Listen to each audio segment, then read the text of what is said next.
Shalom, shalom, frères et sœurs en Christ, enfants de lumière, et de nos frères et sœurs, Église du Christ. Nous vous bénissons dans le nom puissant du Seigneur Jésus-Christ. Nous venons vers vous, vous libérer une vision et la repentance. Le Seigneur appelle ses enfants à la repentance, lui qui vient. Et avant, nous allons lire dans le livre Épître aux Galates. Nous lisons Épître aux Galates, Galates, chapitre 5, verset 13. Galates, chapitre 5, verset 13. Nous laissons ce moment dans la main du Seigneur, Jésus-Christ lui seul. Éternel, mon Dieu, mon roi, nous te bénissons, te disons merci, Père, pour tout ce que tu es. Merci au grand Dieu véritable. Oui, Seigneur, toi qui es, qui étais et qui viens. Nous te rendons la louange, la gloire, la puissance et l'action des grâces. Te disons merci pour tout ce que tu es, toi qui annonces les choses cachées. Tu dis les choses cachées, tu dis les choses qui sont et ce qui est à venir, Seigneur. Oui, merci pour tout ce que tu es, grand Dieu vivant, grand Dieu de fidélité et d'amour. Tu es un Dieu de grande miséricorde, de pitié et de tendresse pour tous tes enfants dans le monde entier, Père. Merci pour tout ce que tu es. À toi, louange, gloire, puissance et l'action des grâces toujours, Père. Merci pour tout ce que tu es, Seigneur Jésus. Tu retranches, Père, par ta puissance, tout ce qui n'est pas de toi, car je ne suis que ton vase. Tu parles à tes enfants à travers ton Esprit Saint, Seigneur. Merci pour ton Esprit Saint. Merci pour ta présence, Seigneur Jésus. Merci pour tout ce que tu es, Père. Que ton sang nous couvrir tous tes enfants qui entendent ce message. Toi qui es la bénédiction pour leur vie, les donnant la paix du cœur pour recevoir ton message avec paix. Merci pour tout ce que tu es, Seigneur. Nous te disons merci encore et encore pour la vie en ce jour, pour nos frères et sœurs dans le monde entier. Merci, Père, pour tout ce que tu es. Amen. Frères et sœurs, nous allons lire Galates 5, verset 13. Dans le nom puissant du Seigneur Jésus-Christ, et nous libérons donc la vision du Seigneur. Aucune parole ne vient au Père sans s'accomplir. Aucune de ces révélations ne viennent réellement sans s'accomplir. Ou si Dieu est un Dieu de révélation, le Dieu qui révèle les choses cachées. Jérémie 30, verset 3 nous dit toujours, invoquez-moi et je vous montrerai les choses cachées. Je vous conduirai dans les profondeurs et je vous révélerai les choses cachées. Alléluia. Dieu est amour et fidélité. Dieu est un Dieu de sainteté et de vérité. Alors, respectons toujours Dieu. Disposons-nous toujours dans sa présence avec beaucoup d'humilité et d'amour. Que Dieu vous bénisse. Nous lisons dans le nom puissant du Seigneur Jésus-Christ. Galates 5, verset 13. Liberté et charité. Vous, en effet, mes frères, vous avez été appelés à la liberté. Seulement que cette liberté ne tourne pas en prétexte. Que cette liberté ne tourne pas en prétexte pour la chair. Vous, mes frères, vous avez été appelés. Vous, mes frères,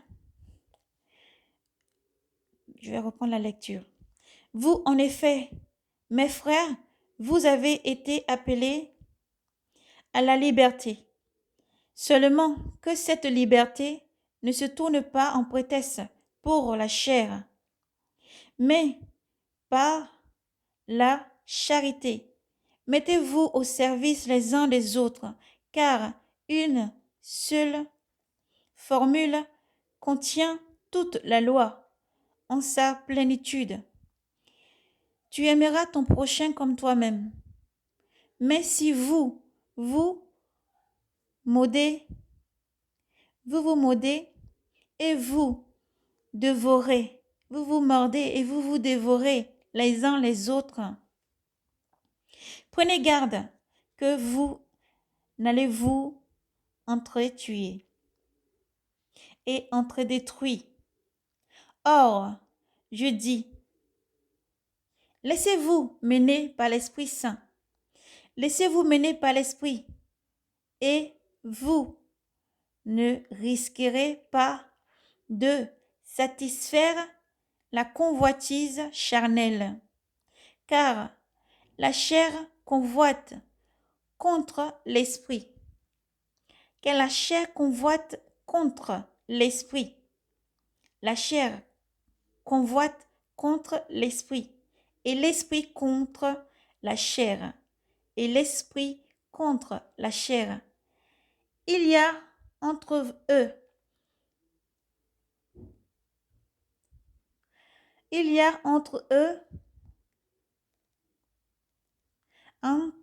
antagonisme.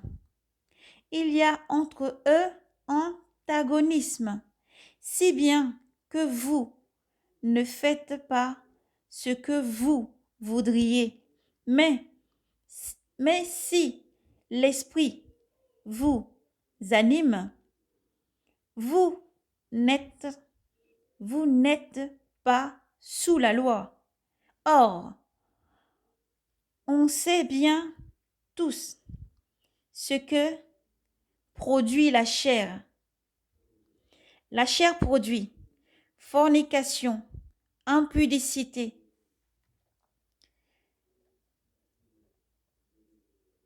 débauche, idolâtrie, magie, haine, discorde, jalousie, emportement, dispute,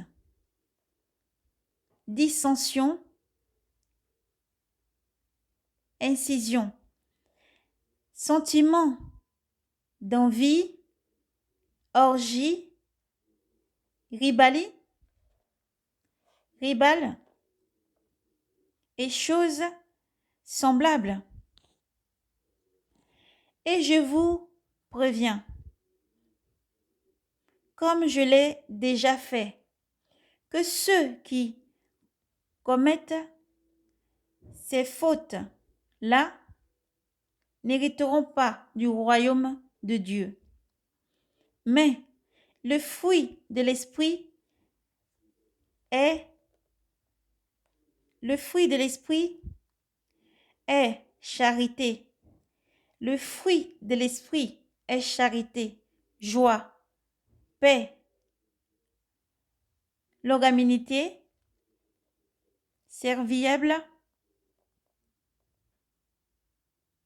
serviabilité, bonté, confiance dans les autres, douceur, maîtrise de soi. Contre de telles choses, il n'y a pas de loi. Or, ceux qui appartiennent au Christ Jésus-Christ ont crucifié la chair avec ses passions et ses convoitises. Puisque l'Esprit est notre fille, l'Esprit est notre vie, que l'Esprit nous fasse aussi agir. Ne cherchons pas la vaine gloire en nous provoquant les uns les autres, en nous enviant mutuellement. Amen. Nous allons reprendre la lecture. Merci Seigneur. Vous, en effet, mes frères, vous avez été appelés à la liberté. Seulement que cette liberté ne se tourne pas en prétexte pour la chair, mais par la charité. Mettez-vous au service les uns des autres, car une seule formule contient toute la loi en sa plénitude. Tu aimeras ton prochain comme toi-même. Mais si vous mordez et vous dévorez les uns les autres, prenez garde que vous n'allez vous entrer détruire. Or, je vous le dis, laissez-vous mener par l'esprit, et vous ne risquez pas de satisfaire la convoitise charnelle, car la chair convoite contre l'esprit, et l'esprit contre la chair. Il y en a de l'antagonisme, si bien que vous ne faites pas ce que vous voudriez. Mais si l'esprit vous anime, vous n'êtes pas sous la loi. Or, on sait bien tout ce que produit la chair. Alléluia. On sait bien tout ce qui produit la chair. Fornication, impudicité, débauche, idolâtrie, magie, haine, discorde, jalousie, emportement, dispute, dissension,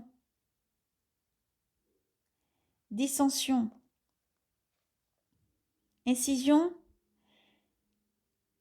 sentiment d'envie, orgie, ribelle et choses semblables. Et je vous préviens, comme je l'ai déjà fait, que ceux qui commettent ces fautes là n'hériteront pas du royaume de Dieu. Mais les fruits de l'esprit est charité, joie, paix, longanimité,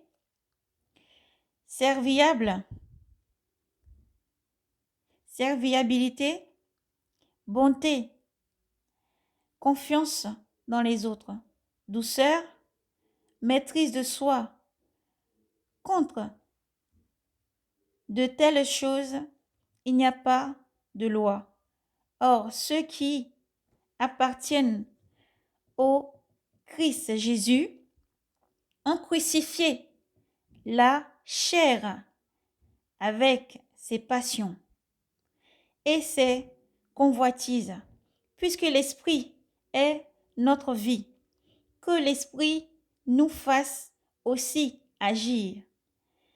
Ne cherchons pas la vaine gloire en nous, provoquons les uns les autres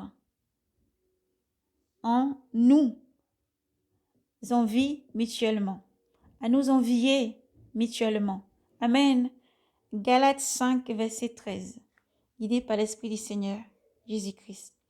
Que Dieu vous bénisse, frères et sœurs en Christ. Nous espérions que vous allez bien et pour ceux qui ne vont pas bien, nous déclarons que vous vous êtes restaurés et vous allez bien au nom puissant de Jésus-Christ. Que la guérison vous touche maintenant, le rétablissement vous touche maintenant, la restauration vous touche maintenant. Que son Esprit Saint vous touche maintenant et vous donne le rétablissement, la guérison, la joie, l'amour, l'abondance maintenant, dans le nom puissant de Jésus-Christ. Frères et sœurs, nous venons vers vous faire part de la vision que le Seigneur nous a montrée encore. Et pour ça, le Seigneur nous a guidés dans le livre de Galates, disant aux frères et sœurs partout dans le monde entier, la repentance encore et la repentance. Et de faire attention, alléluia, les temps sont finis, le Seigneur Jésus-Christ arrive, de faire attention à la conduite, de laver les robes de sortie du monde, de sortie du péché que nous avons cité. Il y en a tant, de sortie du péché, et maintenant de rentrer dans l'enclos du Seigneur, de revenir tous les brebis égarés, de rentrer dans la maison du Seigneur, à nos frères et sœurs de persévérer, et on est acquis par l'Esprit Saint, tous les dons de l'Esprit Saint, tous les dons de l'Esprit Saint. Il faut continuer à persévérer, à ne pas baisser les bras et à persévérer. Frères et sœurs, dans ton nom puissant, Seigneur, nous libérons ta vision. Dans cette vision, le Seigneur nous montre, dans la première vision, nous en avons deux. Le Seigneur nous montre dans la première vision, alors, c'était comme si on était dans un grand endroit, ça ressemblait vraiment à un camp où les personnes vraiment allaient, voilà. Quand on voyage, vous voyez, après un long voyage, déjà, vont se reposer pour certains, c'est dans un hôtel. Là, ça ressemblait plutôt dans un autre pays, comme s'il y avait un lieu d'accueil qui avait été fait. Et dans ce lieu d'accueil, c'est comme je me trouvais avec des frères et des sœurs. Et alors, dans cette vision, il y a une personne qui est venue vers moi. Il y avait un monsieur et un autre monsieur, deux hommes donc, qui étaient juste dans une maison juste à côté. Lorsqu'ils sont sortis, il y a un hall qui relie tous les maisons. Il y a un petit hall vraiment devant qui relie toutes les maisons, dans cet endroit-là. Et le premier, alors, était comme au téléphone. Ça se passe vraiment une personne en type européenne. Et cette personne est sortie, elle est venue vers moi. Le premier m'a demandé si j'avais du café, quelque chose à boire en tout cas, parce que ils n'en avaient pas. Donc j'ai sorti un gobelet qui est apparu auprès de moi en tout cas, et j'avais de l'eau dans la main et j'ai donné donc de l'eau et la personne buvait de l'eau. Alors après j'étais arrêtée, je regardais cette personne, l'autre était au téléphone en train de parler. L'autre était au téléphone en train de parler, la deuxième personne donc parlait au téléphone. Mais alors le premier me regardait fixement après avoir bu et il me dit, mais pourquoi vous nous jugez? Pourquoi vous jugez? Et j'ai dit, mais de quoi vous pouvez parler? Je n'ai pas dit tu, la personne n'a pas dit tu non plus, que rien n'est retranché dans le nom puissant du Seigneur Jésus-Christ. Pourquoi vous jugez? Et alors j'ai dit non, mais je ne comprends pas ce que vous voulez dire, vous voulez m'expliquer. Tenez, je prends une chaise, je donne à cette personne, donc dans cette vision. Cette personne s'assit, donc moi je prends aussi une chaise, m'asseoir. Je dis, mais il faut approfondir ce que vous voulez dire. Il a dit, mais vous ne savez pas quelle blessure nous avons en nous. Vous ne savez pas vraiment ce qui nous pousse vraiment à faire ça, là où nous vivons. Mais quand vous nous voyez, vous nous jugez, vous nous condamnez. Mais moi, par exemple, c'est la blessure qui m'a poussé à vivre comme ça et à faire ce choix-là. Alléluia. Et alors, pendant que cette personne est en train de s'expliquer comme ça, en tout cas m'expliquer ce qu'il voulait dire, le Seigneur m'a projeté dans la vision un peu plus loin. Et c'est comme s'il m'avait jeté dans la vie de cette personne, où je voyais une personne vraiment déchirée, de l'enfance battue, de l'enfance maltraitée, violentée, sexuellement aussi. Et cette personne, en grandissant, elle s'est forgée un autre caractère, elle s'est renfermée, elle s'est forgée un autre caractère et a fait une carapace au fait autour d'elle qui fait que quand elle a grandi, avait fait le choix que je voyais donc dans cette vision préalablement où je voyais deux hommes sortis de la maison qui était juste au fait à côté où l'un avait une valise dans la main, euh, il téléphonait vraiment pour un prochain voyage et l'autre venait vers moi me demandait de l'eau en fait à boire, de l'eau, j'ai donné de l'eau. Alléluia. Lorsque cette personne parlait, le Seigneur m'avait projeté donc dans la vision, je voyais ce que la personne me disait, mais dans sa vie à lui-même. Alléluia. Et alors, j'ai pu lui répondre. Je lui ai dit, non, on ne juge pas. Personne n'a le droit de juger son prochain. Mais le Seigneur Jésus-Christ, alléluia, comme ça je parlais dans cette vision, appelle ses enfants à la repentance et il envoie ses enfants. Il a dit, allez dans le monde entier, faites des disciples, baptisez-les au nom du Père, du Fils et du Saint-Esprit. Faites de les disciples, mes disciples. Les disciples sont aussi appelés à aller gagner des âmes et des cœurs. Alléluia. Les disciples en font d'autres. Et c'est là, c'est la vérité du Seigneur. La parole du Seigneur, c'est elle qui condamne. Les gens, les personnes qui annoncent cette parole ne condamnent pas. C'est une mauvaise compréhension qui est de se bloquer ou de se figer en disant que les personnes qui annoncent l'évangile, les évangélistes qui annoncent l'évangile, qui sont en train d'annoncer la parole du Seigneur, parlant de la repentance, de sortir du monde, de sortir de tout ce que nous avons pu citer là, de sortir des choses de fornication, de sortir de ce qui est contraire vraiment à l'origine et la création de Dieu pour l'homme et tout ce qui va en l'encontre de vraiment la création de Dieu. Voilà, ces gens-là sont là pour annoncer la parole. Mais celui qui rejette cette parole et qui endurcit son cœur contre cette parole, c'est cette parole-là qui juge. C'est elle le juge, c'est elle l'épée à deux tranchants. C'est elle qui juge au fait. Parce que si tu vis dans le péché et que tu viens à mourir, aujourd'hui, c'est cette parole-là qui va te condamner. Parce que cette parole-là te demandera, est-ce que quand tu m'as entendu, tu es rentré en dedans de toi-même, tu as accepté de me prendre, de m'accepter, de te repentir alors que je te tendais la main. Pendant qu'il était encore temps, lorsque tu as entendu tout ce qu'on disait sur ce que tu avais comme vie. Est-ce que tu m'as reçu et tu t'es repenti et tu as changé? Alors que tu as la vie, tu as le temps de changer. Alors que tu vis, tu avais le temps de changer. Parce que là, maintenant, une fois mort, tu ne peux plus te repentir. Après la mort, il n'y a aucune repentie. Tu ne peux plus te repentir. Après, une fois ton âme face à cette parole, c'est cette parole qui va te condamner et te juger. Donc, nous ne jugeons pas, mais nous annonçons les choses à venir. Nous ne jugeons pas par l'Esprit Saint, nous annonçons les choses qui sont et ce qui est à venir. Nous annonçons le royaume des cieux, le retour du Seigneur Jésus-Christ et nous parlons par rapport à ce que le Seigneur nous demande de parler. Ça, c'est poussé par son Esprit Saint que tout homme parle et c'est pour ça. Donc, l'homme après m'a dit, ok, d'accord, j'ai compris.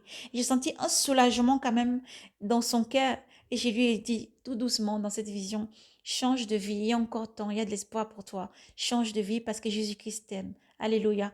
Et je l'ai vu partir plus loin, rejoignant l'autre et ils sont partis dans cette première vision. La deuxième vision, c'était comme si j'étais au bord d'une mer, une maison au bord d'une mer, avec des frères et des sœurs. Nous sommes sortis comme d'un jour banal comme ça et on avait des Bibles dans nos mains, on était en train d'évangéliser dans la rue. On parlait, mais la maison était au bord de la mer, ce qui faisait que lorsqu'on parlait, les maisons qu'on trouvait, c'était des maisons qui se situaient au bord de cette mer-là. Après, on est monté un peu dans les terres et on continuait à évangéliser. On est redescendu après vers le bord. Et alors, on évangélisait. Lorsqu'on parlait, on voyait des femmes, au fait. Des femmes qui séchaient des vêtements, des femmes qui avaient des bébés dans le dos, des femmes qui étaient en train de parler, s'étaient assis au bord de la plage, prenaient juste du temps comme ça pour eux. Et alors, on parlait, on évangélisait, on disait vraiment le Seigneur Jésus-Christ arrive. Il faut changer, il faut aligner sa vie, il faut confesser ses péchés, il faut laver sa robe parce que le Seigneur arrive. Le Seigneur arrive, les temps sont finis, il faut se repentir, il faut se repentir. Et on continue à parler. Maintenant, il y a un groupe de personnes qui est arrivé vers nous, nous disant, mais il faut arrêter de parler comme ça, il faut arrêter, le monde va pas finir, le monde ne finit pas, c'est pas la fin du monde. Voilà, nous, on a le droit de vivre comme on a envie de vivre. Et c'est maintenant même qu'on veut se relâcher plus que jamais et vivre notre vie comme on entend et comme on veut. Et nous, on est en retocard en disant, non, les temps sont finis. Nous sommes là pour dire que les temps sont finis, le Seigneur Jésus-Christ arrive. Sauvez votre âme, lavez vos robes et changez vos vies parce que le Seigneur arrive. Répondez-vous et changez vos vies. Beaucoup nous ont suivis, je voyais dans cette vision-là. Beaucoup nous ont suivis. Alors on leur disait vraiment changer de vie. Mais lorsque dans cette vision, le Seigneur me montrait, pendant qu'on était en train de parler, il y a beaucoup de personnes qui nous ont quand même suivis dans cette vision-là. Et on continuait à marcher. Frères et sœurs, lorsqu'on a marché juste un petit peu, un petit temps, c'est comme si le ciel s'était éclairci d'un coup. C'était, quand on commençait à parler, c'était comme si vers l'après-midi, vous voyez, quand le soleil commençait à se préparer à se coucher. Voilà, le soleil commençait à se préparer à se coucher. Et là, ça s'est rééclairci d'un coup, une grande, très grande lumière. Et là, la vision, moi, ça m'a vraiment enlevé dans cette vision. Et ça m'a emmené dans une autre vision. Je me retrouvais comme quelque part en Europe, ici, quelque part, dans un grand jardin où je voyais beaucoup de jeunes. Il y avait des jeunes.